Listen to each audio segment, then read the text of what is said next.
Have you ever wondered how mediums actually receive messages from the spirit world? Well, in this video, I'm going to be telling you 4 of the key ways and methods that the spirit world will use, and I can guarantee you're probably already using them. If you're new to the channel, my name is Psychic Medium Jordan Corbin, and I can prove with evidence of the afterlife. I've helped thousands of people on this earth plane to once again be able to reach out and contact their loved ones in spirit from the understandings and the teachings, and now it's your turn. Each and every one of you can become great mediums, and here at Help Heal Serve, we can give you the very foundations to forge your own unique understanding. Not to mention, we have the loving and supporting Help Heal Serve family. I'd like to say a big massive thank you to all of the channel members. Remember, to each and every one of you, to let us know down in the comments if there's something that you didn't understand about this video, and I'll make sure to do a follow-up video. Well then, what are the 4 ways and methods that the spirit world will be using to be able to contact you? Well, if you are somebody who has ever heard the spirit world using your ears, for example, you may just be doing the dishes one day and you hear, Frank, Frank. Well, normally, in all fairness, right, whilst I'm making this quite fun, when you first start using this ability where you are audibly hearing the spirit world, when you first hear it, it's more of a it's more of a murmur, it's more of a whisper, because your abilities have not refined. Now, this is the ability of clairaudience, where you are going to audibly hear the spirit world. A lot of you may get freaked out by the fact that you can and you will actually hear the spirit world. I hear the spirit world all of the time. Like, seriously, there's not a day. It's often when I'm on these sorts of videos and I'm working with the spirit world, it's 90% spirit and it's 10% Jordan. I speak in the third person. It's because the spirit world, I channel energy. I show each and every one of you how to do it. The spirit world actively come into my body to speak for each and every one of you. There's a lot of times where the spirit world will speak to me and they'll say, no, you've said that wrong. Let's redo it. Or however, it's not as often for people to use the ability of clairaudience. So why don't we come over to another sense? Have you ever been walking to the shop? And as you walk into the shop, in your mind's eye, you just imagine something. You don't know how it happens. A bit like Final Destination, the movie. You see something in your mind. You see a white van outside of the shop where you are now going into the back of a little red car. And you think, you stop a second and you're like, that was so strange. How weird was that? And then you walk around that very same corner. You see that white van plow into the back of the red car. And you just think, holy hell, that is mental. That is crazy. What's wrong with me? And then, because of the conditioning that we have in society, you often just write it off as being a weird occurrence. This is what we refer to as claircognizance. This is where you will gain insights when you shouldn't actually know them. This is where you will see things. You will have premonitions. A lot of you will use this subconsciously. And when you actually start using this, a lot of the times, because it's so freaky and it freaks you out in the first instance, you'll put it to the back of your mind. You'll be like, no, I'm not interested in that. That didn't happen. I can't tell people that I've just seen that. I can't not tell people that that's just happened, because people are just going to laugh at me. Unfortunately, that's the society in the day and age, the stigma that we have. And that's why we're here to break and smash through this stigma as a mankind, because you shouldn't feel ashamed of some of these abilities that you are using. Which brings us to the next ability. Have you ever been in a relationship or been around a group of people and you've asked if everything's all right? Deep down, you know there's something wrong. Something in your inner self, there is a red flag at full mast and it's waving, it's flying above this person's like, oh, help, help, help. And then you ask the person and they're like, yeah, I'm fine.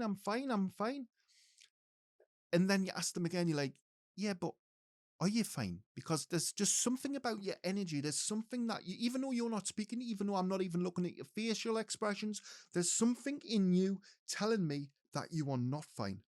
This, my friends, is called clair empathy.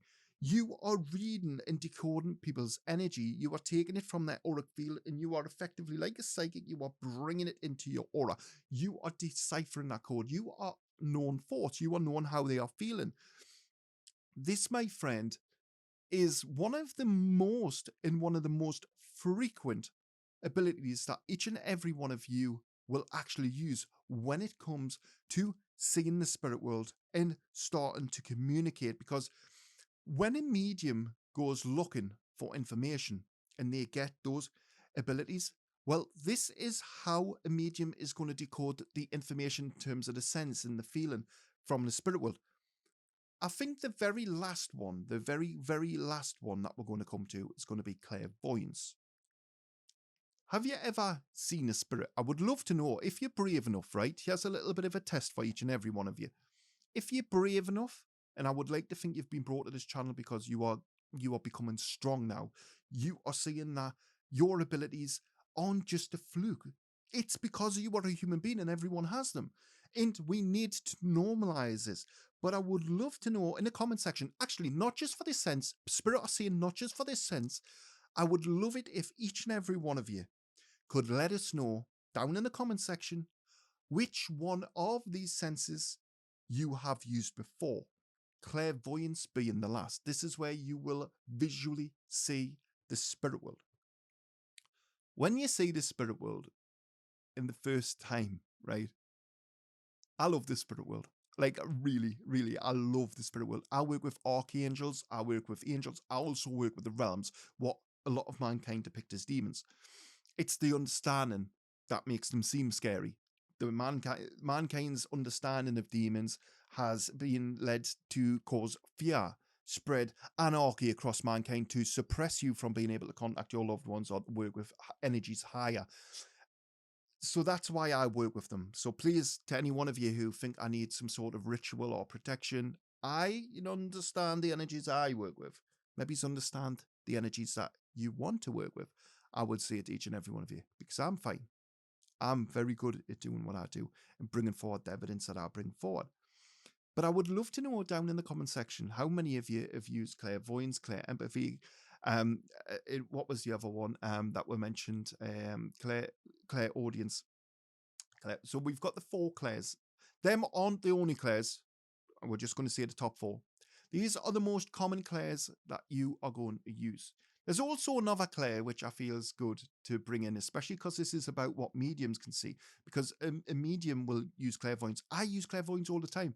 Like, seriously, right? I see spirits every day. Every day I see spirits. I see them at the bottom of my bed. I see them when I'm going to work. Well, not work now because I don't work. But I see them in the streets. Like, literally. But remember, when you see a spirit, there is intelligence behind it. They're not just doing it like you see in the movies where they're coming to scare you and they're coming to bother you because they want to pass a message over to the loved one. It's not how it works. People will tell you that because they've seen movies and they think it looks cool and they want you to think that's what happens to them. It's not. The spirit will respect your boundaries. They respect you as a person. You aren't there just to do everything for the spirit world. They want you to live your life. However, where that can get murkied is if you don't know how to set boundaries and you don't know when to say, well, look, actually, this is me time and this is you time. That's something that we've got full videos on.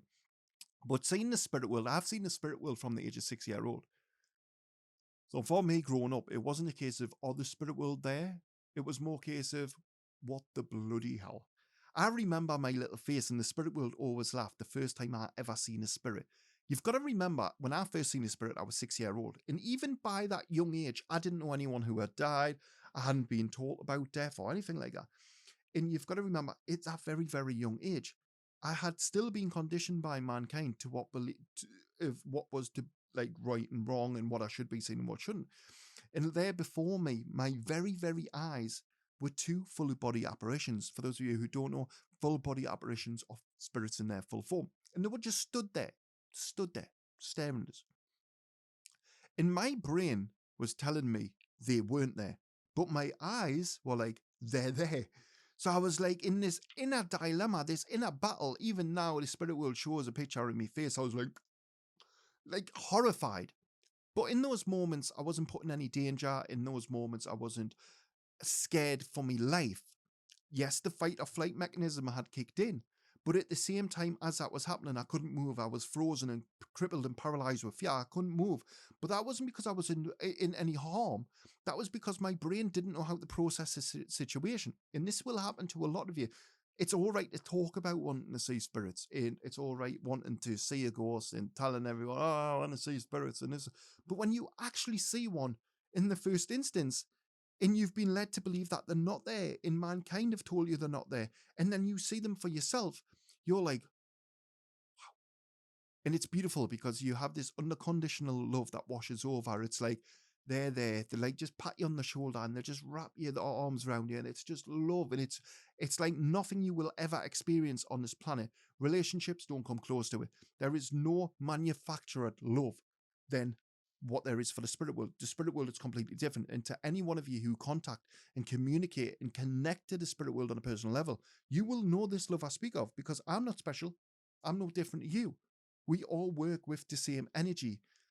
Just some of us have different ways and understandings and methods of being able to help others to work with energy. So I'm looking forward to seeing in the comment section how many of you have used those clear senses. Again, remember, those clear senses are going to be, there is another clear sense, clear vagueness.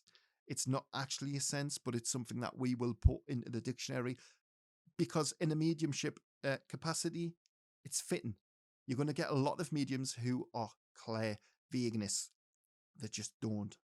They like to use hedge words, could be's, maybes, possibilities, what ifs. I see maybes in the futures. These are all hedge words. They are non-committal statements. And this person who was giving you that information, at that point, you should get your money and walk out that room. Each and every one of you should. And whilst a lot of you may think, Joan, that's not a very spiritual thing to say, you shouldn't be telling me to do that. Listen, I want what is best for you. And what is best for you is to come away from the stereotypical teachings of mankind, the ideologies that it is all right to give you hedge words. Hedge words are scamming words. They are literal scamming words. Look them up. And this is what individuals are doing on a daily basis, and not one person blinks an eye to it. It's because it's become so normalized. And this is the stigma that we need to break, because mediumship, when it is done correct, it is not only a gateway to your greatest potential, it is magnificent as a process. If you did enjoy this video, remember to smash that like button, subscribe to the channel if you haven't already done so. Check out the videos pinned at the top left and right. And until the next time, bye-bye for now.